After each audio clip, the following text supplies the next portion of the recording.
जलसे का टाइटल है कैदी नंबर 804 और हकीकी आज़ादी।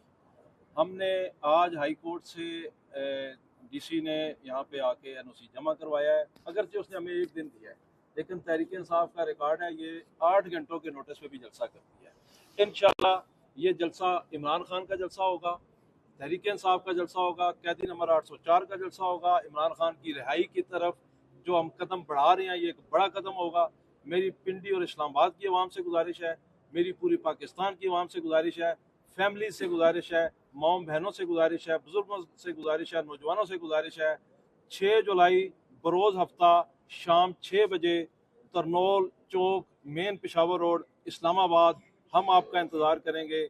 निकलें, इमरान खान की खातिर, पाकिस्तान की खातिर, इस महंगाई से मुल्क को बचाने की खातिर, इस जैली और नाजायज़ हुकूमत के ख़िलाफ़ 6 जुलाई शाम 6 बजे इंशाल्लाह कोई कसर नहीं छोड़ी इन्होंने हमारा जलसा ख़राब करने में।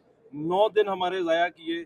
आज की डेट तक सुबह तक इन्होंने हमें यही कहा कि हम एनओसी नहीं दे रहे हैं, हम अदालत में जवाब जमा कराएंगे, और अदालत में आके कल की डेट का एनओसी जमा करवा दिया है ताकि हम जलसे की तैयारी ना कर सकें। अगरचे कल हड़ताल है आल पाकिस्तान टैंकर एसोसिएशन की, पेट्रोलियम एसोसिएशन की, कल सारे पेट्रोल पंप बंद होंगे, उसके बावजूद हम जलसा करेंगे और इंशाल्लाह एक तारीखी जलसा करेंगे, एक बहुत बड़ा जलसा करेंगे। पूरे पाकिस्तान की आवाम आएगी इस जलसे में और बड़ा पुरअमन जलसा होगा, बड़ा पुरअमन तरीके से जलसा होगा। ये हाई कोर्ट की परमिशन से जलसा हो रहा है, हाई कोर्ट की इजाज़त से जलसा हो रहा है। और परसों 6 जुलाई हफ्ता शाम को 6 बजे हम सारे तरनोल चौक मेन पेशावर रोड इस्लामाबाद में इकट्ठे हो रहे हैं। शुक्रिया। दूसरा केस जो इमरान खान का था, जो इंटेलिजेंस एजेंसीज